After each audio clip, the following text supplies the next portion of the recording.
Welcome to अल हिकमत podcast.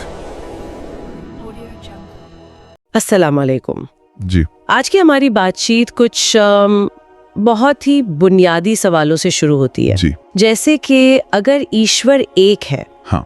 तो फिर ये धर्म ये इतने अलग अलग क्यों लगते हैं? और अगर सच एक है? हाँ, अगर सच एक है तो उस तक पहुंचने के रास्ते इतने सारे क्यों हैं? और शायद सबसे बड़ा सवाल जो हमारे श्रोता उठाते हैं, क्या कुरान सिर्फ मुसलमानों के लिए है या इसका संदेश पूरी इंसानियत के लिए है? और शुरू करने से पहले ये साफ कर देना जरूरी है कि आज हम यहाँ किसी की आस्था बदलने या धर्मों की तुलना करने के लिए नहीं है। बिल्कुल नहीं। हमारा मकसद सिर्फ एक विचार को समझना है जिसे हमारे स्रोत दावत कुरान कहते हैं, यानी कुरान का निमंत्रण। हाँ, कुरान का निमंत्रण। बिल्कुल। और इन लेखों की सबसे दिलचस्प बात यह है कि ये कहते हैं कि ये दावत किसी हिंदू, मुस्लिम, सिख या ईसाई होने की शर्त नहीं रखती। स्रोत के मुताबिक कुरान का पहला संदेश ये नहीं है कि तुम कौन हो, बल्कि बेटी ये है कि क्या तुम सोचते हो। हाँ, चलिए इसी सोच की दावत की गहराइयों में उतरते हैं। तो सबसे पहले यही सवाल लेते हैं कि कुरान खुद अपने बारे में क्या कहता है। क्या वो खुद को किसी एक समुदाय तक सीमित रखता है? यहीं पर हमारे स्रोत एक बहुत दिलचस्प पैटर्न की ओर इशारा करते हैं। अच्छा। वो कहते हैं कि कुरान में बार बार एक संबोधन आता है, या अय्युहन्नास, जिसका मतलब है ए लोगों या ए पूरी इंसानियत। जी। यहाँ ए मुसलमानों ने ही कहा गया। ये तो सीधे सीधे पूरी मानव जाति से बात करने जैसा है। बिल्कुल। और हमारे स्रोत इस पर और गहराई से जाते हैं। वो बताते हैं कि कुरान की आयतों को दो हिस्सों में बांटा जाता है, मक्की और मदनी। यानी वो जो मक्का में उतरी और वो जो मदीना में। सही।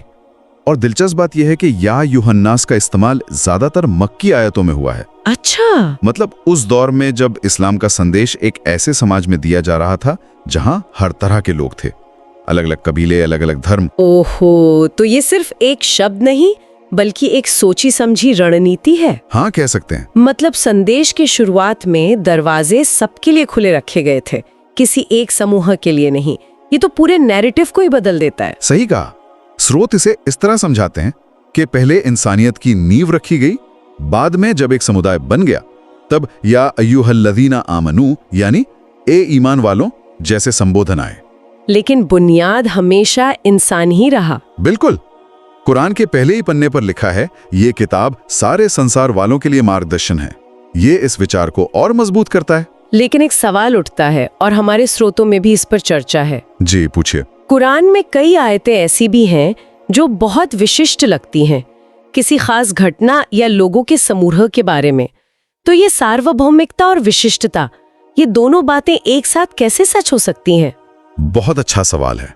हमारे अकादमिक स्रोत इसे सार्वभौमिक सिद्धांतों का विशिष्ट अनुप्रयोग कहते हैं। थोड़ा समझाइए इसको। उनका तर्क है कि कुरान अक्सर एक विशिष्ट ऐतिहासिक घटना का जिक्र करता है, लेकिन उससे एक सार्वभौमिक नैतिक सिद्धांत निकालता है। अच्छा, जैसे? मिसाल के तौर पर किसी एक लड़ाई का जिक्र होगा, लेकिन उससे सब्र या न्याय का एक ऐसा सिद्धांत निकलेगा जो हर इंसान और हर जमाने पर लागू होता है। घटना वक्त में कैद है लेकिन सबक वक्त से आजाद है। बिल्कुल सही। स्रोत में एक और बहुत खूबसूरत बात कही गई है, हमने तुम्हें कबीलों और जातियों में इसलिए बनाया ताकि तुम एक दूसरे को पहचानो, ना कि एक दूसरे पर बड़ाई जताओ। हाँ, ये तो विविधता का जश्न मनाने जैसा है। बिल्कुल। ये आयत पहचान को दुश्मनी का कारण नहीं बल्कि परिचय का जरिया बता रही है। सही कहा। तो यहाँ सवाल कुरान किसका है से ज्यादा अहम ये हो जाता है कि क्या कुरान आपसे बात कर रहा है? ठीक है, अगर स्रोत इस बात पर इतना जोर दे रहे हैं कि कुरान का संदेश एक खुली दावत है, तो ये एक बहुत बड़ा विरोधाभास खड़ा करता है। वो ये कि लोग अक्सर कुरान से डरते क्यों हैं? ये डर कहाँ से आता है? देखिए, हमारे स्रोत इसका एक बहुत गहरा मनोवैज्ञानिक जवाब देते हैं। अच्छा। वो कहते हैं कि डर सच से नहीं होता, डर होता है उस बदलाव से जो सच अपने साथ लाता है। बदलाव से? हाँ। कुरान ये नहीं कहता कि अपनी पहचान बदल दो, बल्कि वो कहता है अपने अंदर के झूठ को पहचानो। और अपनी गलतियों, अपने पूर्वाग्रहों का सामना करना शायद दुनिया का सबसे मुश्किल काम है।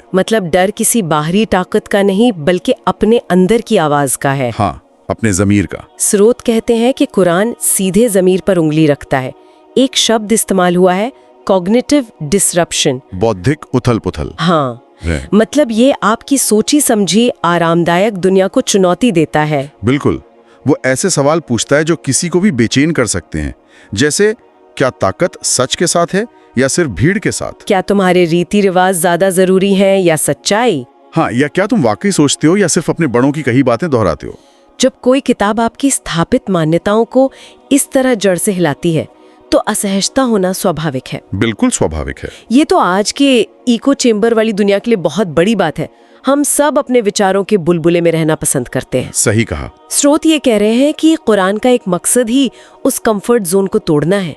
उन्होंने एक बहुत तीखी लाइन लिखी है, अक्सर लोग जानते हुए भी सच से मुंह मोड़ लेते हैं। और ये किसी एक धर्म के लोगों के लिए नहीं, बल्कि एक मानवीय प्रवृत्ति की बात है। हाँ, स्रोत एक और नुक्ता उठाते हैं, डर अक्सर अज्ञानता से पैदा होता है। लोग उस किताब से डरते हैं जिसे उन्होंने खुद कभी पढ़ा ही नहीं, बस उसके बारे में दूसरों से सुना है। हाँ, ये डर उस किताब से नहीं है जो दूर शेल्फ में रखी है, बल्कि उस किताब के बारे में बनाई गई छवि से है। इस बात का डर है कि अगर इसे पढ़ा तो शायद हमें बदलना पड़ जाएगा। तो अगर कुरान का मकसद डराना या तोड़ना नहीं है तो फिर क्या है? स्रोत इसे कैसे परिभाषित करते हैं? सिर्फ एक बेहतर इंसान बनाना कहना तो बहुत आम बात होगी। बिल्कुल, और हमारे स्रोत इससे कहीं ज्यादा गहरा जाते हैं। उनके अनुसार कुरान का लक्ष्य इंसान के अंदर एक बौद्धिक और नैतिक जवाबदेही पैदा करना है। अच्छा, उसका लक्ष्य है इंसान के किरदार का निर्माण करना, उसकी पहचान का नहीं। किरदार और पहचान का फर्क, ये बहुत दिलचस्प है। इसे थोड़ा और समझाइए। देखिए, पहचान वो है जो हमें जन्म से मिलती है, हमारा परिवार, हमारा धर्म, हमारी जाति। किरदार वो है जो हम अपने कर्मों से बनाते हैं। स्रोत इस बात पर जोर देते हैं कि कुरान बार बार इंसान को उसकी पहचान से नहीं, बल्कि उसके किरदार और कर्मों से आंकता है। बिल्कुल। इसी से जुड़ी स्रोत की एक बहुत शक्तिशाली पंक्ति है, ईश्वर के नजदीक तुम में सबसे सम्मानित वो है जिसका किरदार सबसे अच्छा है। जी। इसमें नाम, जाति या धर्म का तो कोई जिक्र ही नहीं है। ये तो एक क्रांतिकारी सामाजिक बयान है, सही है ना? हाँ, बिल्कुल। और यही बात हर इंसान को एक ही तराजू पर रख देती है। जन्म से कोई ऊंचा या नीचा नहीं होता।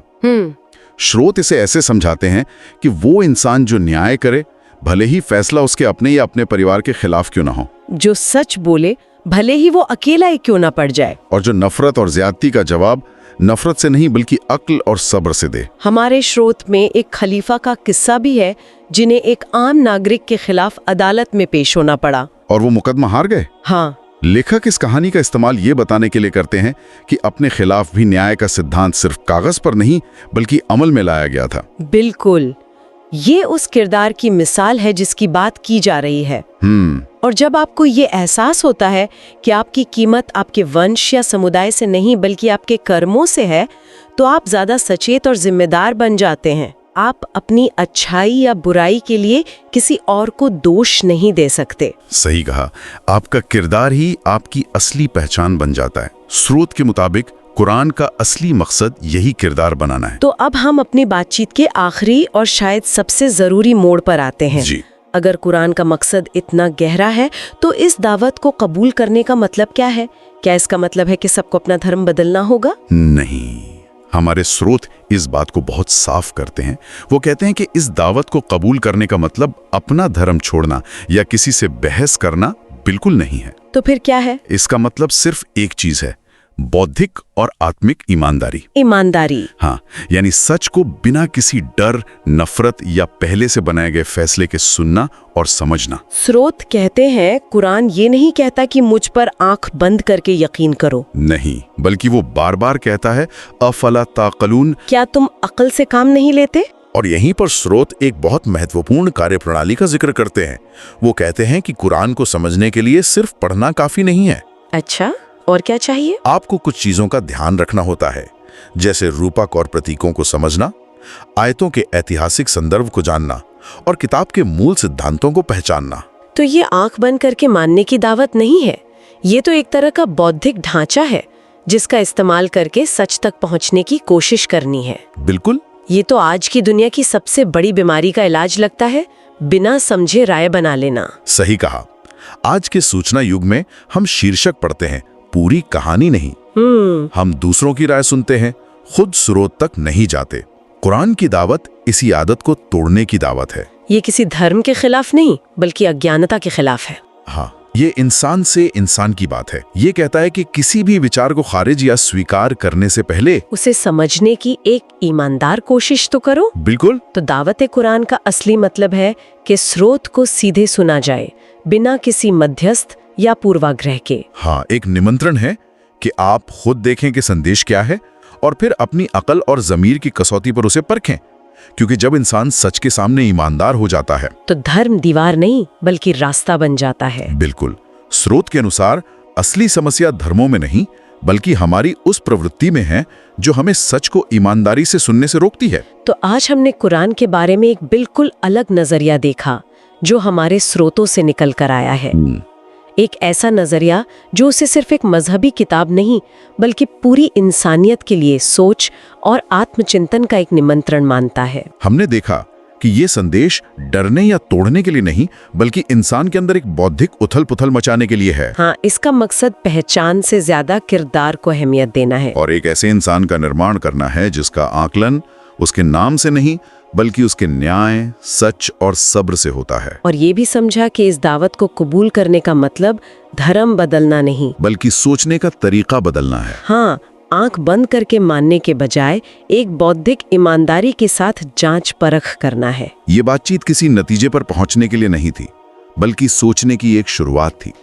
हम अपने सुनने वालों के लिए स्रोत से ही निकला एक सवाल छोड़ना चाहेंगे जिस पर वो विचार कर सकते हैं। और सवाल ये है कि क्या धर्म, जिसे हम एक सामाजिक पहचान की तरह ओढ़ लेते हैं, और दीन, जिसका मतलब स्रोत के अनुसार एक नैतिक और जवाबदेह जीवन जीने का तरीका है, क्या ये दोनों हमेशा एक ही चीज होते हैं? या अक्सर हम पहचान को बचाने के चक्कर में रास्ते की असल मंजिल को ही भूल जाते हैं?